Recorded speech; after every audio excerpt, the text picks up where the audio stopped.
ప్రస్తుతం నాసిక్లో ప్రధాని మోడీ మాట్లాడుతున్నారు. ఇప్పుడు అలా చూద్దాం. महाराष्ट्र की धरती से रहा है। ये इस पुण्य भूमि का, इस वीर भूमि का और इस तपोभूमि का प्रभाव है। इस धरती पर राजमाता जिजाऊ मां साहब जैसी मातृशक्ति ने छत्रपति शिवाजी महाराज जैसे महानायक को गढ़ा। इसी धरती ने देवी अहल्याबाई होलकर, रमाबाई अंबेडकर जैसी महान नारियां हमें दी। इसी धरती ने लोकमान्य तिलक, वीर सावरकर, आनंद कन्हेरे, दादा साहब पोटनीस, चाफेकर बंधु जैसे अनेक सपूत हमें दिए। नासिक पंचवटी की इस भूमि में प्रभु श्री राम ने काफी समय बिताया था। मैं आज इस भूमि को भी नमन करता हूं, श्रद्धापूर्वक प्रणाम करता हूं। मैंने आह्वान किया था कि जनवरी तक हम सभी 22 जनवरी तक हम सभी देश के तीर्थ स्थानों की, मंदिरों की साफ सफाई करें, स्वच्छता का अभियान चलाएं। आज मुझे कालाराम मंदिर में दर्शन करने का, मंदिर परिसर में सफाई करने का सौभाग्य मिला है। मैं देशवासियों से फिर अपना आग्रह दोहराऊंगा कि राम मंदिर में प्राण प्रतिष्ठा के पावन अवसर के निमित्त देश के सभी मंदिरों में, सभी तीर्थ क्षेत्रों में स्वच्छता अभियान चलाएं, अपना श्रमदान करें। मेरे युवा साथियों, हमारे देश के ऋषियों, मुनियों, संतों से लेकर सामान्य मानवी तक सभी ने हमेशा युवा शक्ति को सर्वोपरि रखा है। श्री अरविंद तो कहते थे कि अगर भारत को अपने लक्ष्य पूरे करने हैं तो भारत के युवाओं को एक स्वतंत्र सोच के साथ आगे बढ़ना होगा। स्वामी विवेकानंद जी भी कहते थे, भारत की उम्मीदें भारत के युवाओं के चरित्र, उनकी प्रतिबद्धता पर टिकी है, उनकी बौद्धिकता पर टिकी है। श्री अरविंदो स्वामी विवेकानंद का ये मार्गदर्शन आज 2024 में भारत के युवा के लिए बहुत बड़ी प्रेरणा है। आज भारत दुनिया की टॉप 5 इकोनॉमी में आया है।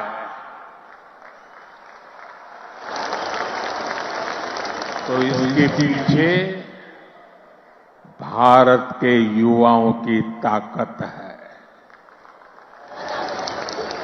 आज भारत दुनिया के टॉप 3 स्टार्टअप इकोसिस्टम में आया है, तो इसके पीछे भारत के युवाओं की ताकत है। आज भारत एक से बढ़कर एक इनोवेशन कर रहा है। आज भारत रिकॉर्ड पेटेंट फाइल कर रहा है। आज भारत दुनिया का बड़ा मैन्युफैक्चरिंग हब बन रहा है। तो इसका आधार भारत के युवा है, भारत के युवाओं का सामर्थ्य है। साथियों, समय हर किसी को अपने जीवन काल में एक सुनहरा मौका जरूर देता है। भारत के युवाओं के लिए समय का वो सुनहरा मौका अभी है। अमृत काल का ये कालखंड है। आज आपके पास मौका है इतिहास बनाने का, इतिहास में अपना नाम दर्ज कराने का। आप याद करिए, आज भी हम सर एम विश्वेश्वरैया की याद में इंजीनियर्स डे मनाते हैं।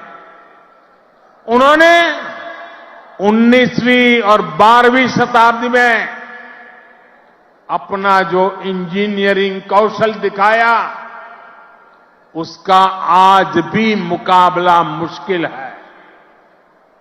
आज भी हम मेजर ध्यानचंद को याद करते हैं। उन्होंने हॉकी की स्टिक से जो जादू दिखाया, वो आज तक लोग भूल नहीं पाए।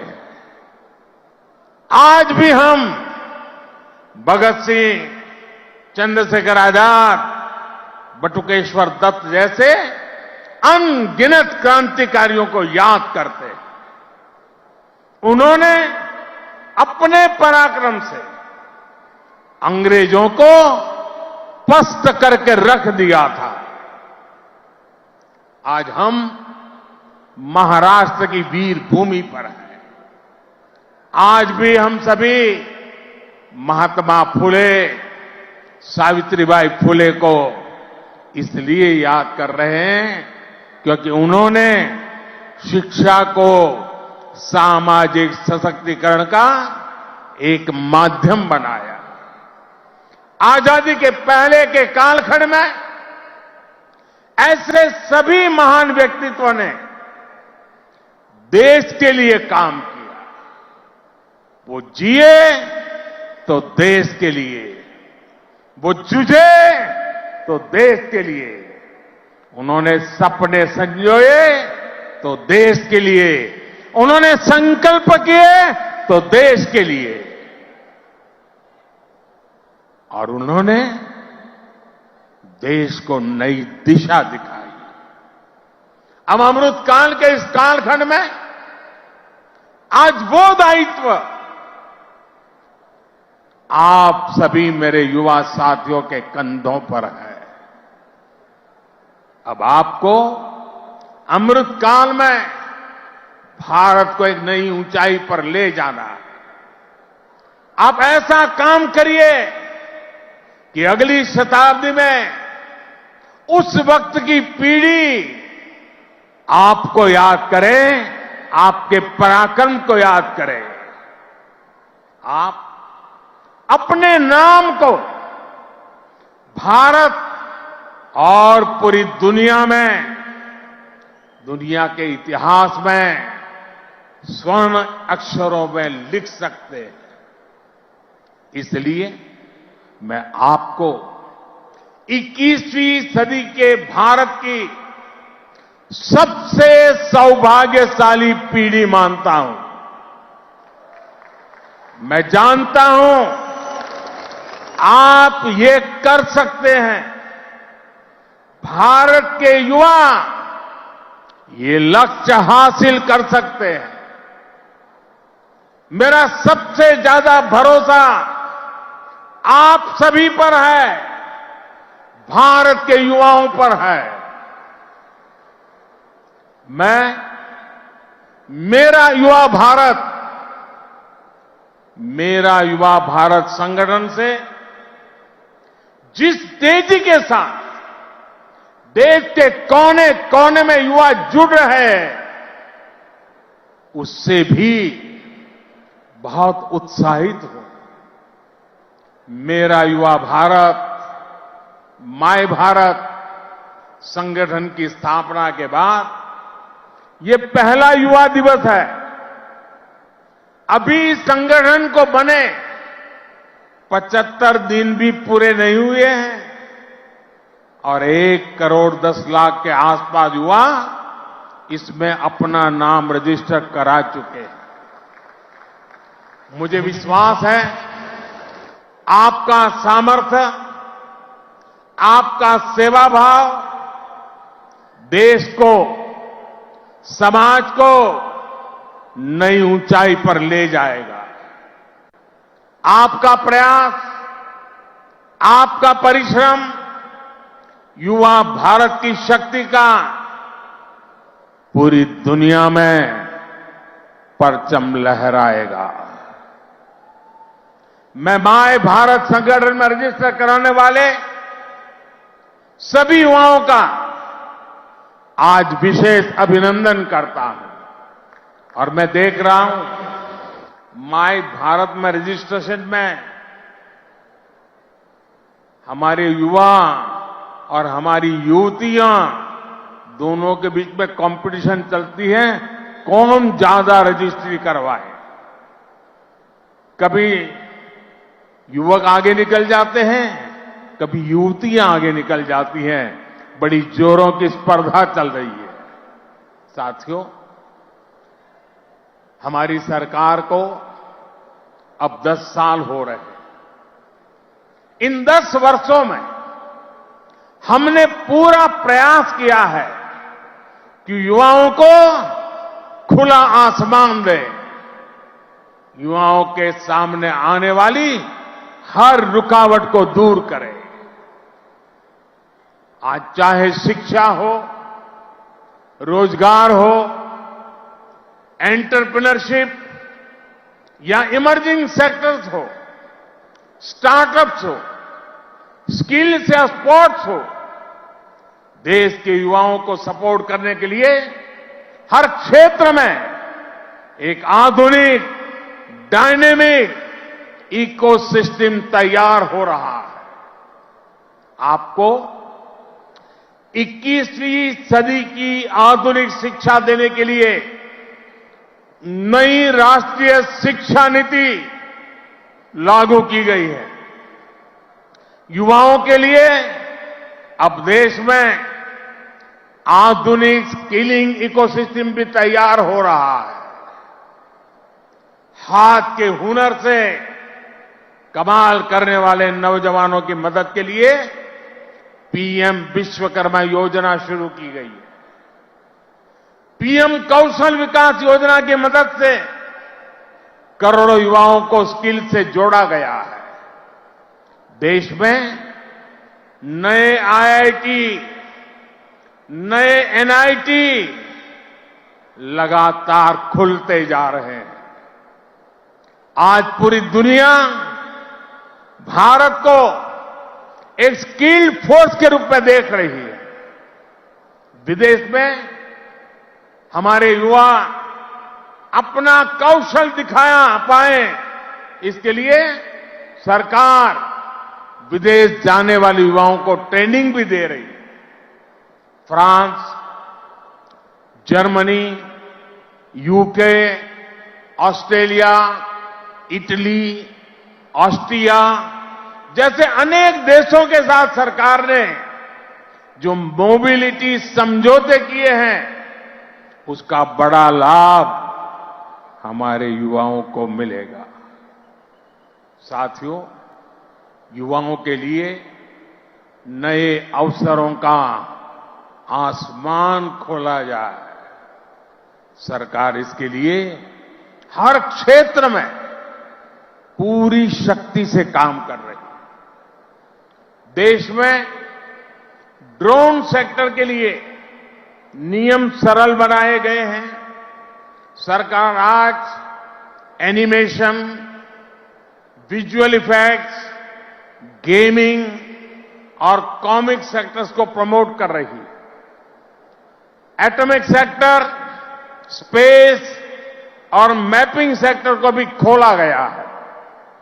आज हर क्षेत्र में पिछली सरकारों से 2 गुनी, 3 गुनी रफ्तार से काम किया जा रहा है। ये जो बड़े बड़े हाईवे बन रहे हैं, वो किसके लिए है? आपके लिए, भारत के युवाओं के लिए।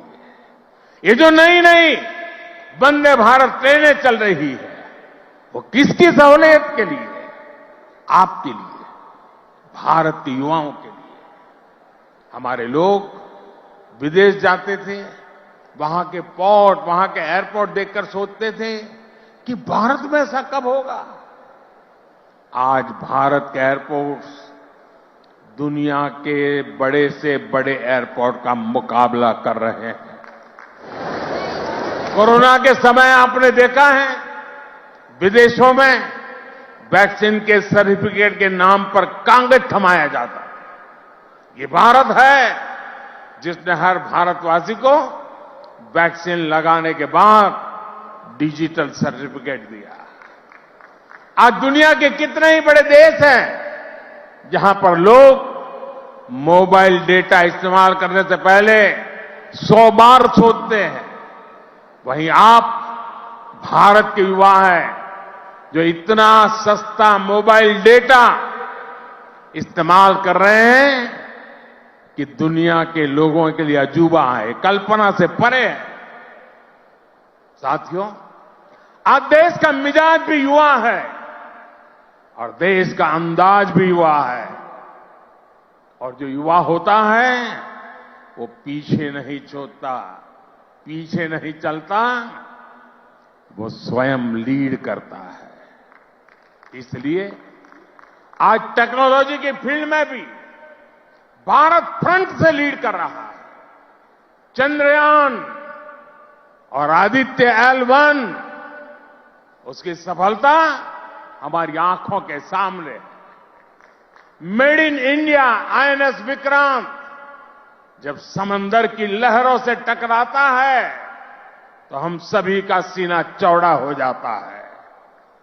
जब लाल किले से मेड इन इंडिया तोप गरजती है तो देश में एक नई चेतना जग जाती है। जब भारत में बना फाइटर प्लेन तेजस आसमान की ऊंचाई नापता है तो हम गर्व से भर जाते हैं। आज भारत में बड़े बड़े मॉल से लेकर छोटी छोटी दुकान तक हर तरफ UPI का इस्तेमाल हो रहा है और दुनिया हैरान है। अमृतकाल का आरंभ गौरव से भरा हुआ है।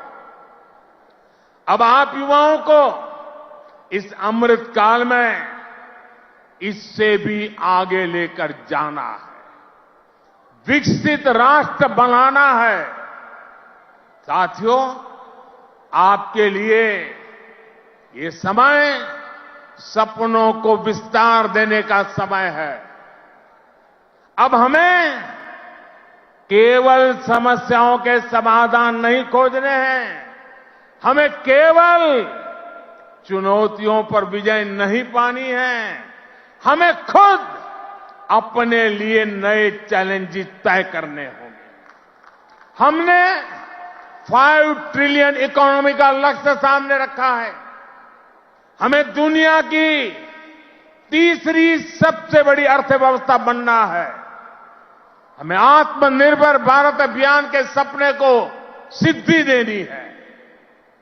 हमें सर्विसेज और IT सेक्टर की तरह भारत को विश्व का मैन्युफैक्चरिंग हब भी बनाना है। इन आकांक्षाओं के साथ साथ भविष्य के प्रति हमारी जिम्मेदारियां भी है। जलवायु परिवर्तन की चुनौती हो, प्राकृतिक खेती को बढ़ावा देना हो, हमें लक्ष्य बनाकर तय समय में इन्हें प्राप्त करना है। साथियों, अमृतकाल की आज की युवा पीढ़ी पर मेरे विश्वास की एक और वजह है, और वो खास वजह है। इस कालखंड में देश में वो युवा पीढ़ी तैयार हो रही है जो गुलामी के दबाव और प्रभाव से पूरी तरह मुक्त है।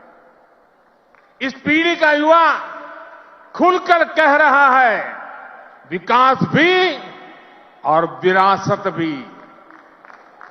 ये लोग, आयुर्वेद तो हमारे देश में योग हो या आयुर्वेद हो, हमेशा भारत के लिए एक पहचान के रूप में रहा है, लेकिन आजादी के बाद इन्हें ऐसे ही भुला दिया गया। आज दुनिया इन्हें स्वीकार कर रही है। आज भारत का युवा योग आयुर्वेद का ब्रांड एम्बेसडर बन रहा है। साथियों, आप अपने दादा दादी, अपने नाना नानी से पूछिएगा, वो आपको बताएंगे कि उनके दौर में रसोई में बाजरे की रोटी, कोदो, कुटकी, रागी, ज्वार, यही तो हुआ करता था। लेकिन गुलामी की मानसिकता में इस अन्न को गरीबी के साथ जोड़ दिया गया, इन्हें रसोई से बाहर कर दिया गया। आज यही अन्न मिलेट्स के रूप में, सुपर फूड के रूप में वापस रसोई में पहुंच रहे हैं। सरकार ने इन मिलेट्स को, मोटे अनाज को श्री अन्न की नई पहचान दी है। अब आपको इन श्री अन्न का ब्रांड एम्बेसडर बनना है। श्री अन्न से आपकी सेहत भी सुधरेगी और देश के छोटे किसानों का भी भला होगा। साथियों, आखिर में एक बात राजनीति के माध्यम से देश की सेवा की भी करूंगा। मैं जब भी ग्लोबल लीडर्स या इनोवेटर से मिलता हूं तो इनमें मुझे एक अद्भुत आशा दिखती है। इस आशा की, इस आकांक्षा की एक वजह है डेमोक्रेसी, लोकतंत्र। भारत मदर ऑफ डेमोक्रेसी है, लोकतंत्र की जननी है। लोकतंत्र में युवाओं की भागीदारी जितनी अधिक होगी, राष्ट्र का भविष्य उतना ही बेहतर होगा। इस भागीदारी के कई तरीके हैं। अगर आप सक्रिय राजनीति में आते हैं तो आप परिवारवाद की राजनीति के प्रभाव को उतना ही कम करेंगे। आप जानते हैं कि परिवारवाद की राजनीति ने देश का कितना नुकसान किया है। लोकतंत्र में भागीदारी का एक और महत्वपूर्ण तरीका है कि आप अपनी राय वोट के जरिए जाहिर करें। आप में से बहुत से लोग ऐसे होंगे जो इस बार जीवन में पहली बार वोट डालेंगे। फर्स्ट टाइम वोटर्स हमारे लोकतंत्र में नई ऊर्जा और शक्ति ला सकते हैं। इसलिए वोट करने के लिए आपका नाम लिस्ट में आए, इसके लिए जल्दी से जल्दी सारी प्रक्रिया पूरी कर लीजिए। आपके पॉलिटिकल व्यूज से ज्यादा जरूरी है कि आप देश के भविष्य के लिए अपना वोट डालते हैं, अपनी भागीदारी कराते हैं। साथियों, अगले 25 वर्षों का यह अमृतकाल आपके लिए कर्तव्य काल भी है।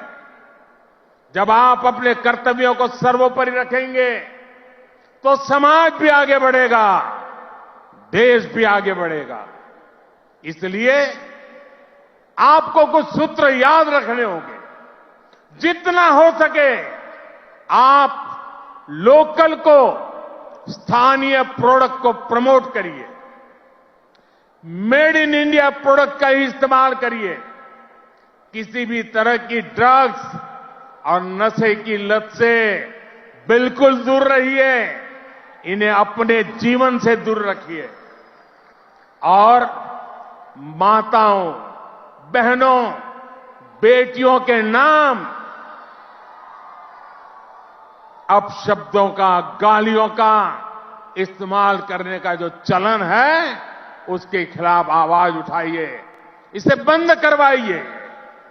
मैंने लाल किले से भी इसका आग्रह किया था, आज फिर से दोहरा रहा। साथियों, मुझे विश्वास है आप सब, हमारे देश का एक एक युवा अपने हर दायित्व को पूरी निष्ठा और सामर्थ्य से पूरा करेगा। सशक्त, समर्थ और सक्षम भारत के स्वप्न की सिद्धि का जो दीप हमने जलाया है, वो इसी अमृत काल में अमर ज्योति बनकर विश्व को प्रदीप्त करेगा। इसी संकल्प के साथ आप सभी का बहुत बहुत धन्यवाद। भारत माता की दोनों मुट्ठी बंद करके पूरी ताकत से आप जिस राज्य से आए हैं, वहां तक आपकी आवाज पहुंचनी चाहिए। भारत माता की, भारत माता की, भारत माता की, भारत माता की। वंदे वंदे वंदे वंदे वंदे वंदे वंदे वंदे वंदे। धन्यवाद।